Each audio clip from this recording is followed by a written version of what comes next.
Alright, as you may know, I've been playing this game, 8-Bit Heroes, for a while now, and as I've started to get a bit higher onto the ladder, I have started to come up against a couple players who I'm struggling to beat. My original thought was that the races from 8-Bit Invaders would be stronger because of their sort of their resource gathering mechanics. But I didn't realise sort of how they were quite balanced out, and it turns out I was just getting beaten because I was bad. Beaten by them because I was bad, and they are sort of maybe easier, maybe more noob stompy. But I've been being beaten by one player who plays the aliens, one player who plays this, and I looked at a lot of the higher ranking players. Very few of them play Marine, which is what I chose to play. So I now, rather than just dumping the race and saying it, they're bad, doesn't matter, I'm now going to try and find some players who are better than me, who are playing the Marines, who I can learn from, see maybe how to play some Marines. So I was looking through the list of recently played games, and I only found one other game of someone playing a Marine who wasn't me, but luckily it was this guy, Scorn. So I'm going to start playing over here. And over here we have Scorn, who right now is 4th on the monthly ladder. He is going to be the person I'm going to be watching mainly, as I'm going to be trying to learn how to play this race. And over here, playing as the humans, I can't remember called the Oathsworn, I think, is actually Supreme Commander or Supreme Command. I can't remember, and it doesn't. There's no way of seeing names, which is slightly annoying. Proven Supreme. There we go. Proven Supreme. That was it. I forgot the names there. There we go. Good luck. And this is actually the #1 player ranked right now on the monthly ladder. So this should be a nice little game to watch in terms of trying to learn what's happening. So our boy here, Scorn, has started off with a barracks and straight into a factory. Okay, and our boy Proven Supreme has gone from a barracks straight into an expansion. Both make sense. Oh, and I like this placement. This placement is clever. And now he's building this, what's it called? Oh, that's not a barracks either, it's a war council. I've got the names here because otherwise I never know. Into a sorcerer's tower. So he sent some of these pikemen around to clear out that scout. And this is interesting. So just consistently making these guys. It's got 2 bases out now, pumping out Marines quite consistently, and it's going to be getting some what they call ogres. Some ogres coming out soon, which are these guys' names apparently. So this is interesting. This is nothing like what I've been doing. I've been thinking, this sort of the economy doesn't hold it up, so I'm going to try and get some resource expanders quicker. And he's pushing out quite aggressively over the map, which does make sense in his side because the Marines are very strong, and early game their units are so powerful, especially with their shield as well, that it really makes sense to do these early skirmishes before the other races' sort of economy has really started to kick in. So still on 2 buildings. He's spreading out across the map and just pouring units over here. Whereas our boy Proven Supreme has really started to fill out his bases. He has this is a hunting lodge, which I believe is their sort of upgrade thing. It's like their tech lab essentially. So he's tech to tier 2, and he's now got a spire. Spire's good because that was the name of it in Warcraft 3 or Warcraft 2, so I can remember that one maybe. And this is where it starts to get scary from my point of view. These big tree-beard fellows and these ghastly, ghostly ghouls, they can be pretty hard to deal with, especially since his only anti-air is going to be the Marines, seeing that the ogres can only attack ground. So he actually unpowered himself there, which is quite sad. But he's gone for 2 barracks and 1 factory, and is just piling on units to attack over here. It doesn't look like it's going very well, because he can do nothing to these ghostly ghouls. Like, these guys, let's find out what they're actually called rather than just calling them ghostly ghouls. These air elementals, that makes a lot more sense. The air elementals are really gonna give him a hard time, which is why the 2nd and now 3rd barracks make sense. I am really interested though in the fact that he's not gone any economy buildings at all, and it doesn't look like, I don't quite know the animation. Is that the animation of it still making workers? I'm not sure. This is now going to be really hard to deal with, this air elemental harass. And the army of Proven is just a load of those treants. And this is really gone badly for our boy over here, Scorn. And I think this is going to be him losing. Just more barracks. You can see this one's not building at all because he only has those free resources that he's running from. And yeah, looks at the end. This looks like it's very close to the end.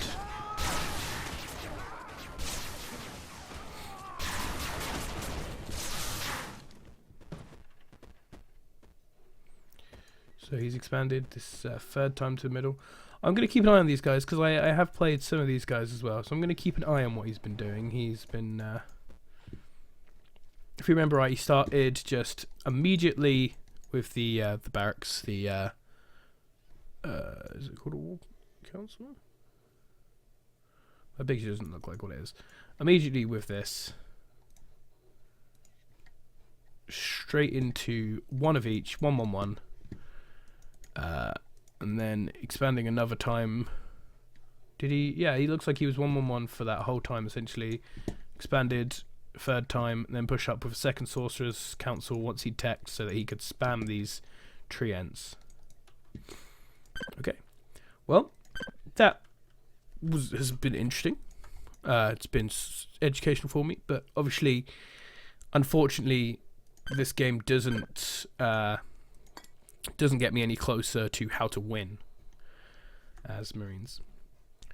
So here we are in another Supreme versus Scorn game. Played just after that first game and on a different map, but the same matchup, so it's good to see. Again, straight into the barracks and the same War Council expand coming out from Proven. Scorn is actually going to scout him really quick, and Supreme won't be too far afterwards. Now that he's seen the direction that scouts come in from, he's gonna know that Supreme's from down here. And Supreme is actually just going double racks this time.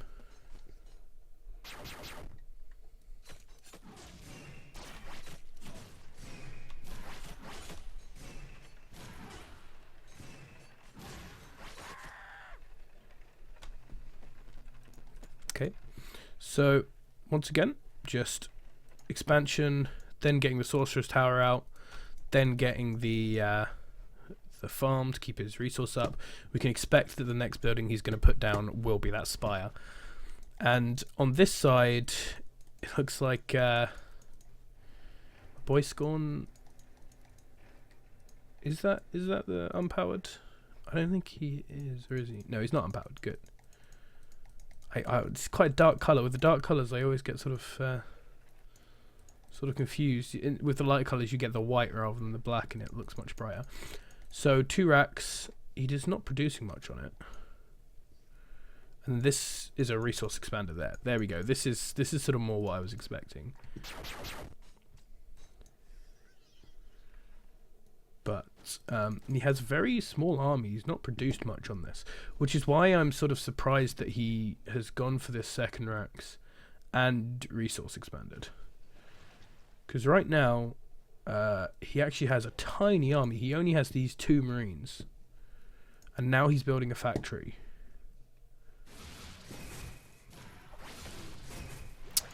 Spire has now come down from Proven Supreme. And is that a second Spire? That looks like it's second Spire. Really close to the Marines' base as well. Forcing these harvesters off.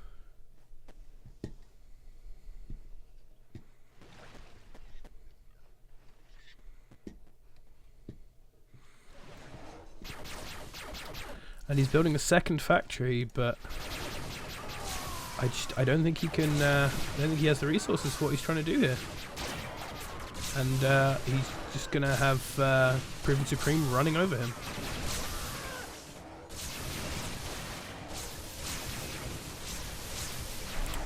Well, it's another quick victory for Proven Supreme. Okay, I've had to go further down the listings to find this game, but I've actually found a very interesting game. We've got once again Scorn here, this time in the teal trunks, as Total Biscuit would say. And on this side we have as the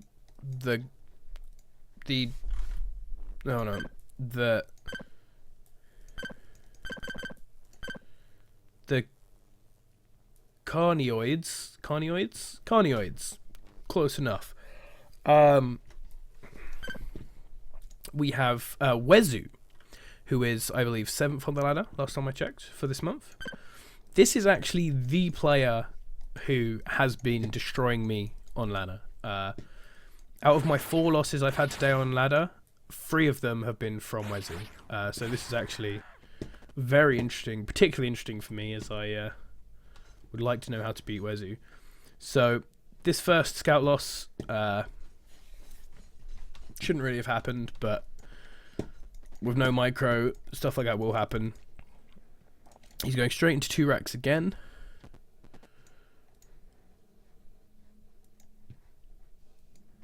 And Wezu has gone.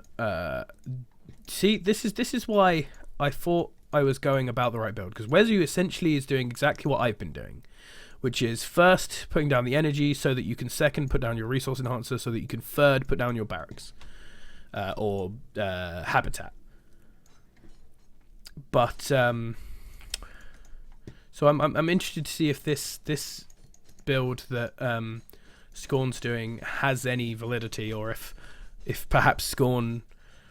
I have seen from looking at his thing that I believe Scorn does play other classes or races, so maybe he's learning just as much as me. So he's pushing out to secure this resource now, which Wezu has already taken.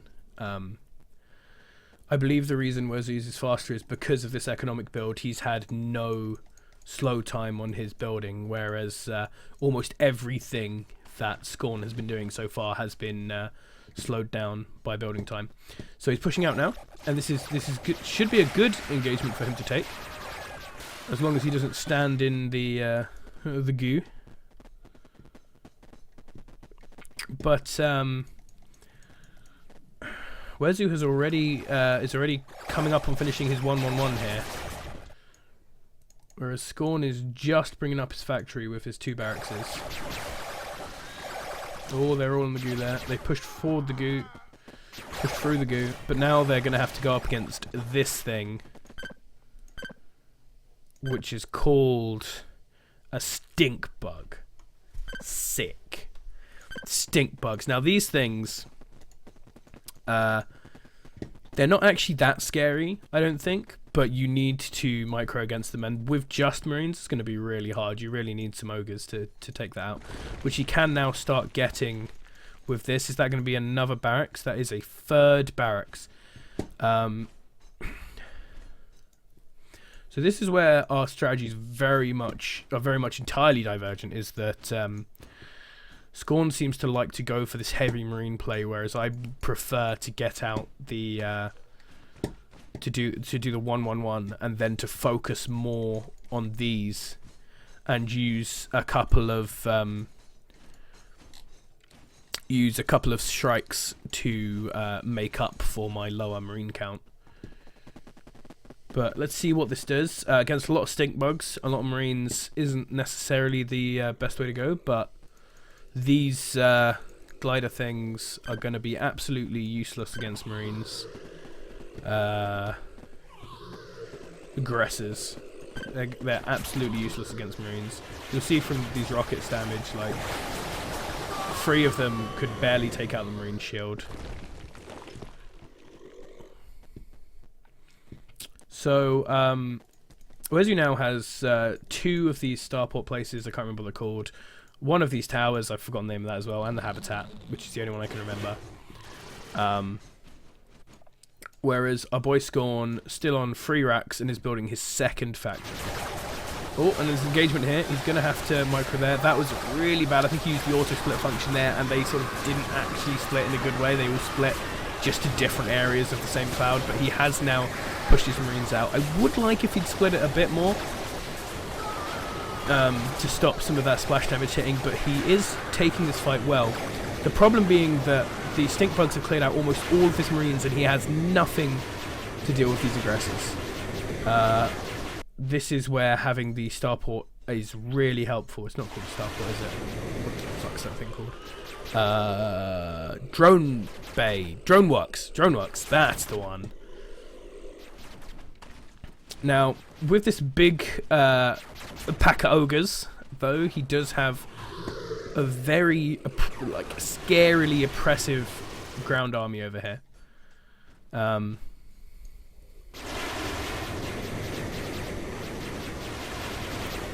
the aggressors are not good against Marines, so this looks very unsided, but it's only slightly unsided, I believe, for the aggressors. It actually seems to be kind of losing to these Marines. They are very squishy. Maybe Marines are stronger anti-air than I thought. Maybe I've been underrating the Marines, but with 2 air bays, there are going to be a lot of these. Another barracks is coming down. This is going to bring him up to 5 barracks now. But I feel like I'm going to have to try this out, but I think this can't be efficient, can it? Because he can't be producing off of all of these structures with the money he has. Maybe I'm wrong. Maybe I am wrong. He seems to be doing well in the fights, so, you know, I'll have to give it to him. I'm going to have to try this sort of build later in the future. Oh, he needs to split here. These Marines are going to take a lot of damage, and they're moving in to try and get on the aggressors, but the stink bugs aren't just enough. They do a lot of damage to those Marines, but the ogres now make it a lot easier to deal with the stink bugs, and that was some good focus on the stink bugs by the ogres there. And I think this might actually be a victory. We might be able to see Scorn coming away with this one. GG from Wezu. This is a great sight, seeing Wezu be the one to call out the GG. This is not something that's happened to me. Well, that's good. So we've seen that this strategy can work against a good player now.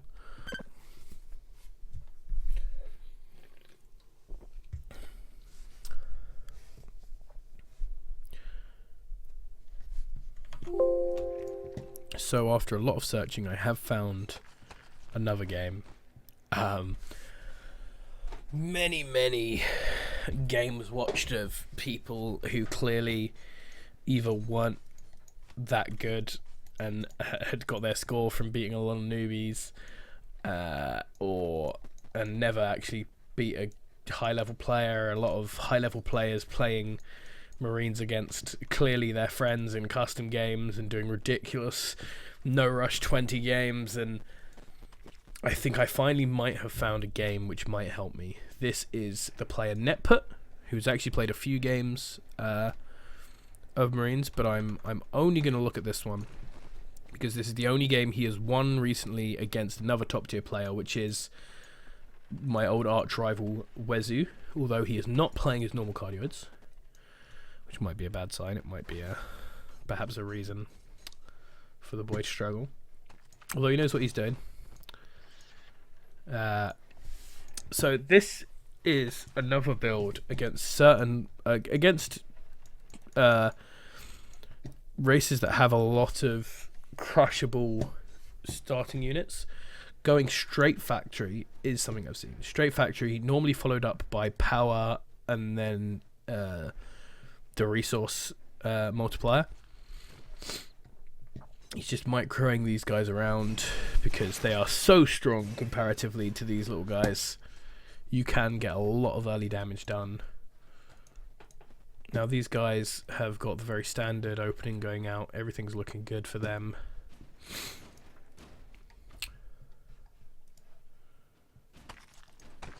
And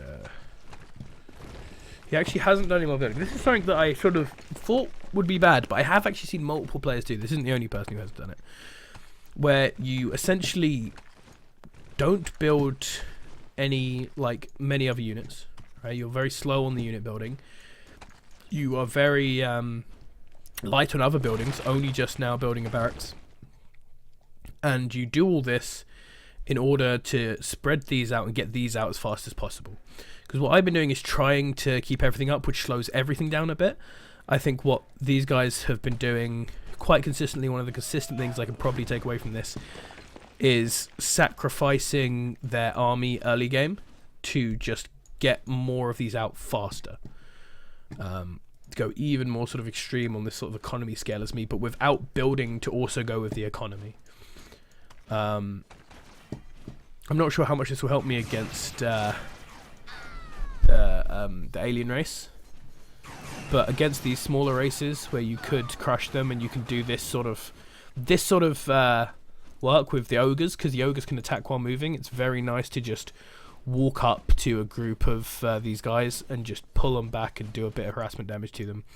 Now, this is the sort of problem you do face a lot as Marines, is these sort of harassments going on the side, and there's not an incredible amount you can do to stop it, because you do not have any fast-moving units that you want to build. You have these jetpack scouts, I call them, but you don't actually want to build them. You want your barracks, if it's building anything, to be building Marines pretty constantly.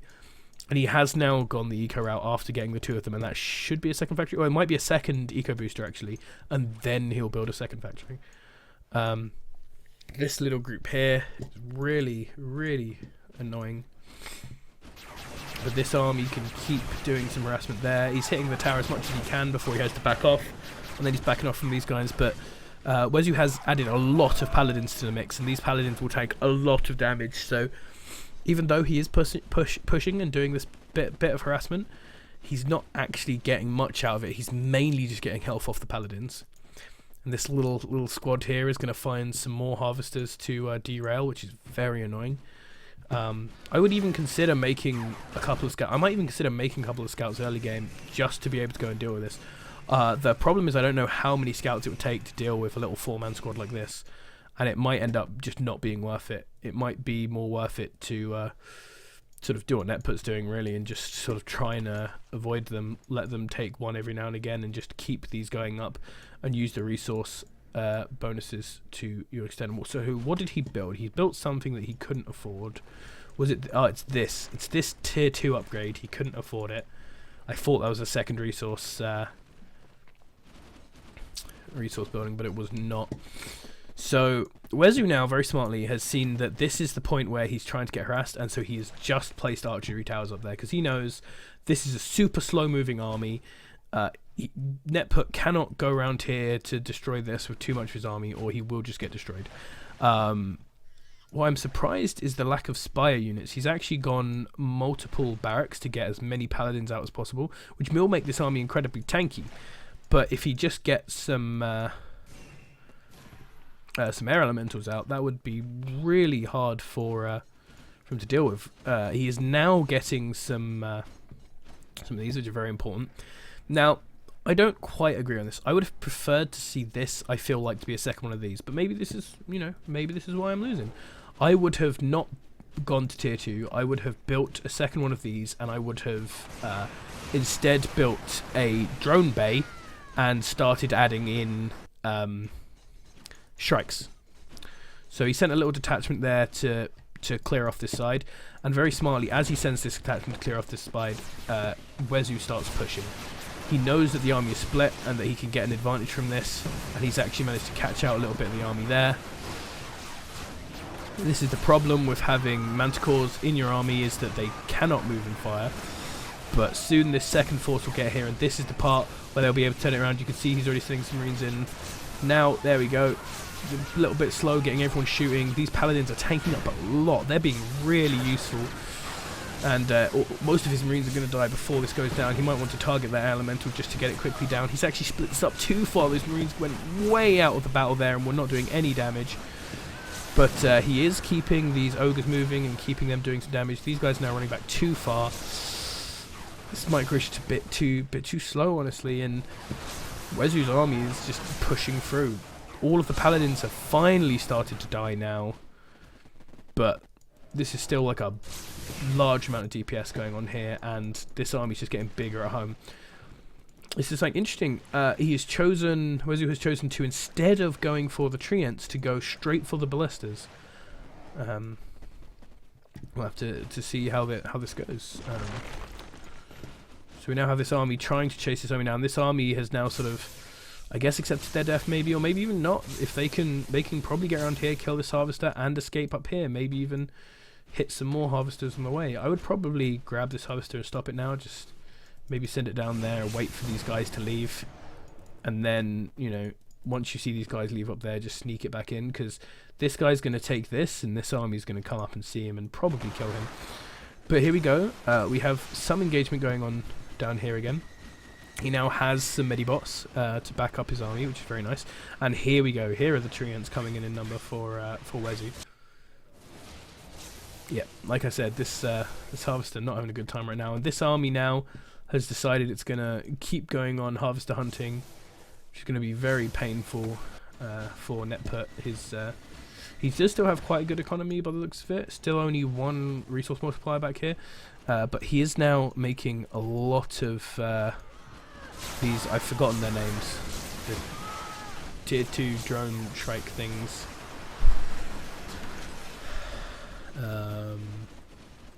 They're called wyverns.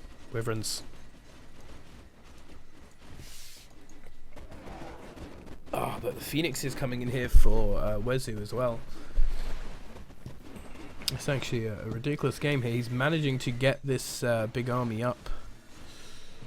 I think this is slightly too ogre light right now, but I think he's worried about the number of air elementals, and now Phoenix is getting out of control, and him really not being able to deal with them with just these marines and the air force from 2 drone bays. He's making a second factory here. The very good thing about this factory is this just a second. This is just a second. The very good thing about having this is that now he can actually switch the production from here to this factory, which will mean that his units have a lot less to walk. There you go. So you saw his first one come out of there now, and will be pretty useful. These two are actually walking to their death, unfortunately. I think he needs to maybe fix a rally point there. We have some sappers here as well. Sappers really do start to put a strain on your microing in these big engagements. Ooh, and it looks like this is going to be the big fight. He's moving back to avoid some sapper shots there. He's got some misrallied units still coming in here and dying. Oh, but he caught that one. And he's trying to back off. Again, you see all of these sapper explosions hitting around the edge. A lot of sapper bombs actually being wasted on these missed rallies. Very good for Netput here. And it looks like Netput is having a really good time. This is a scary army from Wezu, though. This is all high tier units here. Trying to do a bit of kiting with this army, just doing some damage, moving back. Misrallied there as well. Riven going to be in real trouble, and now he needs to just make Riven, because there are so many of these Phoenixes that he cannot afford to not have enough anti-air.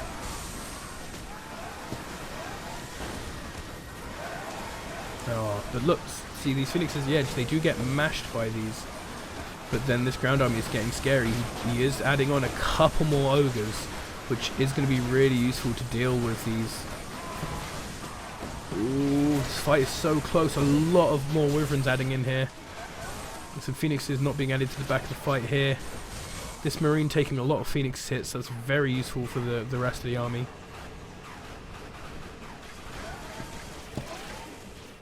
Oh, getting a lot of bad shots. These wyverns are really helping here. 2 factory, 2 drone ports, or 1 barracks, and he is attempting to build another one of these. Did this get sniped? Okay, I didn't see how that died. But there are just too many wyverns already. This is ridiculous. The wyverns are now solo pushing with just this small group of manticores being kept alive by these medibots. And that is just the power of a marine army. These manticores doing really well.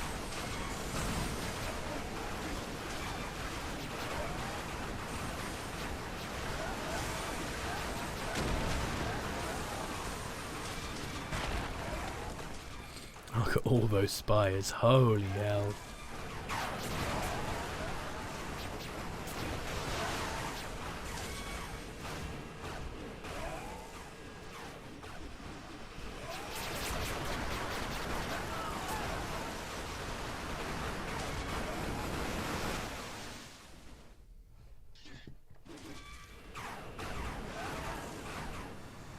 And now that he's killed that army and won this engagement, he can send a small detachment to go and clear out this little rampaging force around here.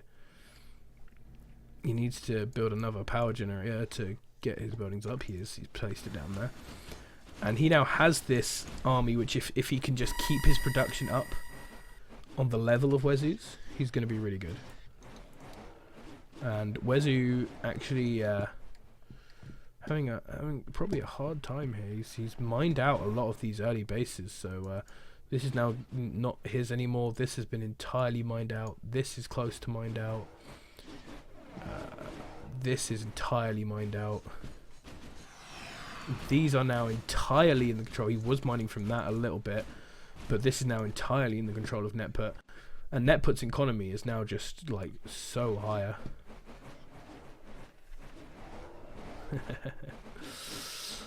Wezu making the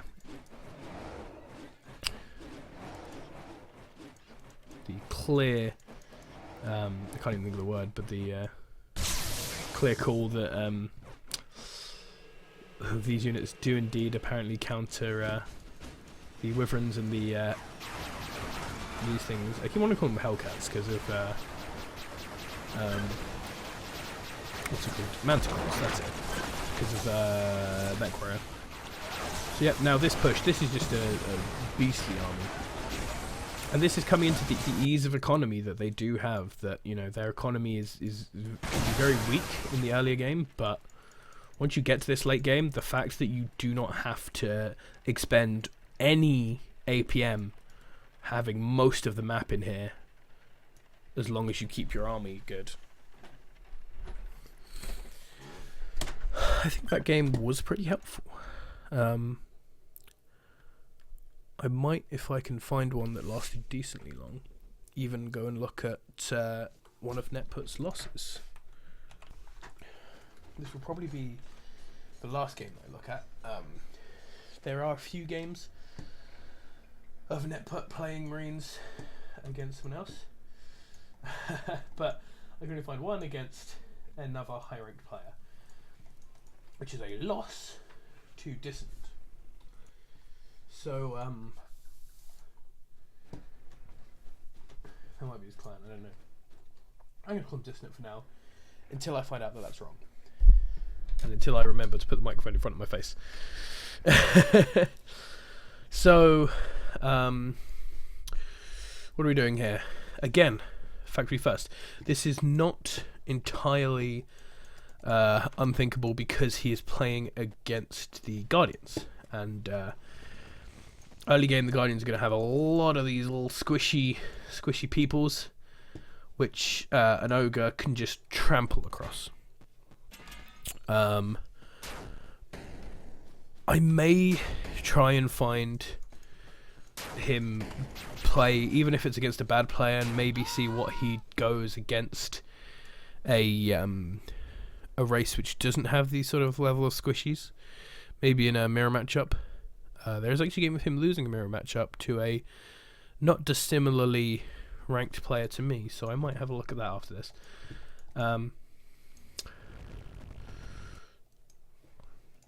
So let's skip through this game a bit. We don't need to watch any more whole games.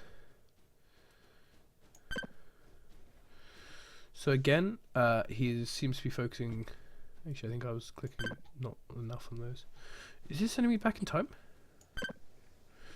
Okay, unless you go enough, it sends you back in time. That's annoying. So it seems to be again concentrating on just getting these out. He has made an ogre, and he's now making a barracks.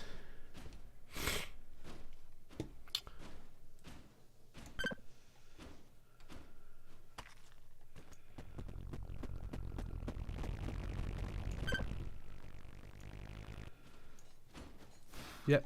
So barracks and one of these, getting these out. He's got 4 of these already out to places. It might be a good idea actually. That might be something I should look for, is how many of these he makes. I really wish you could click on stuff and see their production or something, if there was a bit more information in this, so that I could really get more of a view. But just pushing out to make sure these are defended. He's probably just going to try and hold this line, not push much further up from this. These could be really annoying though. These rocket cars could just scoop around all these side points, and I think they should be looking around all these side points for places to get. Very smart of him going all for these rocket cars, because they cannot get crushed by the ogres. And here we go. This is what I'm looking for. Factory, barracks, eco into drone bay. This is very much what I've been playing, and this looks like this is going to be then. He's advancing to Tech 2 here. This is one thing I'm seeing, is that Net put Advanced to Tech 2 a lot earlier than me, and a lot earlier than Strong.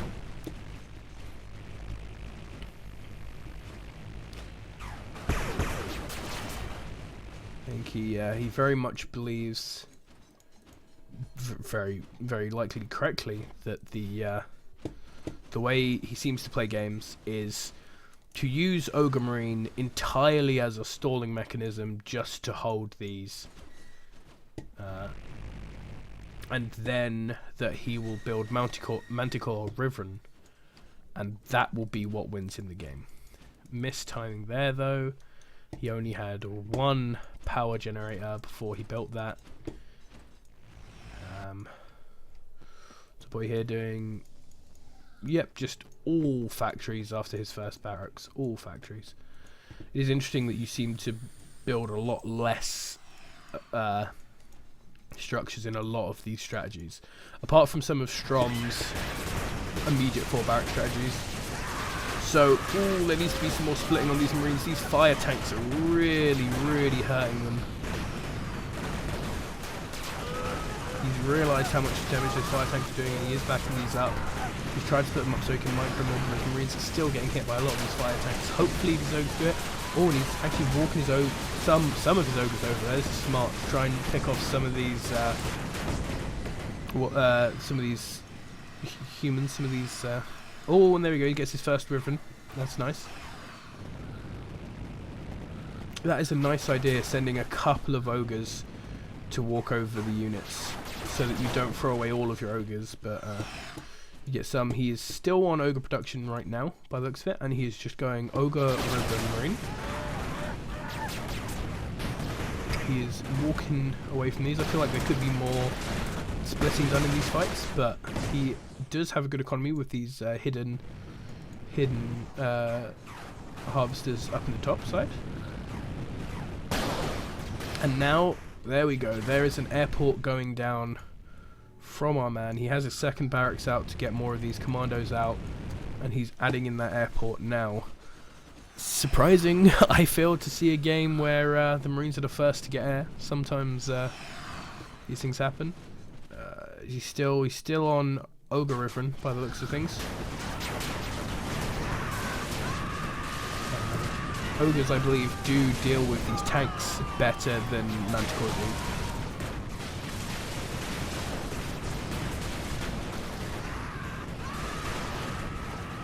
There is getting to be a large clump of engineers and commandos at the back of this army now. And he's starting to add in artillery, and these artillery will do much better against these kiting ogres because they have that extra range. Ooh, the ogres are going to go in and get hit really hard there by the artillery and some of the flame tanks.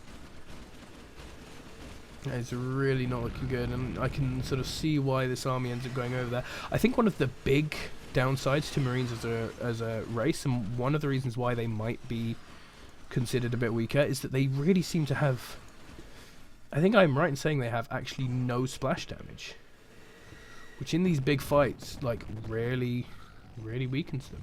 Oh, and he's got some of these little invisible cars. Don't know what they're called.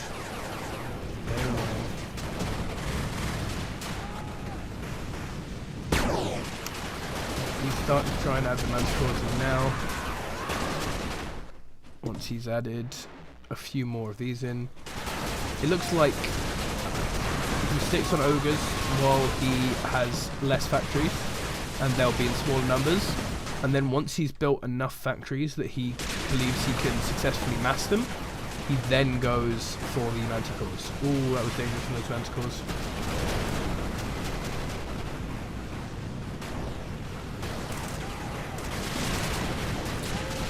Got a lot of splash damage in this army, and a lot of damage coming in from all this artillery at the back. Oh, the ogre's trying to walk over these, but getting caught up in the tanks. And that is definitely going to be the end of this game. Well,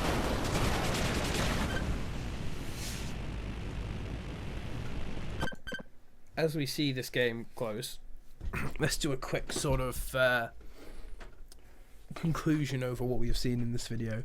We have seen that there seem to be very different ways to play Marines. It is really looking like Marines might be a weaker race with the amount of people who are not playing them, and the amount of losses I'm finding that pro gamers are getting. But it seems like it very much is factory start with just small amounts of ogres, small amounts of Marines, and mainly focusing on getting those harvesters out before doing anything else. Once you have 4 harvesters getting stuff, really start making stuff, hitting these more eco stuff, hitting in the extra starport, another one of these, and then getting to tier 2 on 1 or 2 factories depending on how the game's going. I have seen a bit of difference. Then adding in more factories so that you can start building Manticores, and yeah, that seems to be one way to do it. This factory does seem to be good. The factory first seems to be good when they will have a lot of sort of little units that you can walk over. I think it might be good against Cardinoids as well. It seems to just be really good doing this. But Scorn had the entire other approach, where he would go 2 barracks, and sometimes after then building these 2, he would go up to 4 or 5 barracks before adding on a single factory. Just have a load of Marines, just go with the Terran strategy, mass Marines, and just hope that their versatility can hold you until you need to get into anything more late game. I think this is probably a safer build, and one that I will try out more often, but I am going to give both a bit of a try on my stream, which you can find twitch.tv/MoviFilmWin. Thank you for watching the video. I hope you enjoyed this video. If you like it and you want me to do more 8-Bits Armies videos, post some stuff down in the description. I do think I definitely will be hitting up this a bit more in recent times, and thank you for watching. This has been, if I actually get it up, my first edited video on the YouTube channel that isn't just a stream highlight uploaded straight from Twitch. So if you enjoy this, I will hopefully be doing more. I'm going to do an intro video to this game at some point. Hopefully, maybe after I've actually reached the heights of the higher part of the ladder.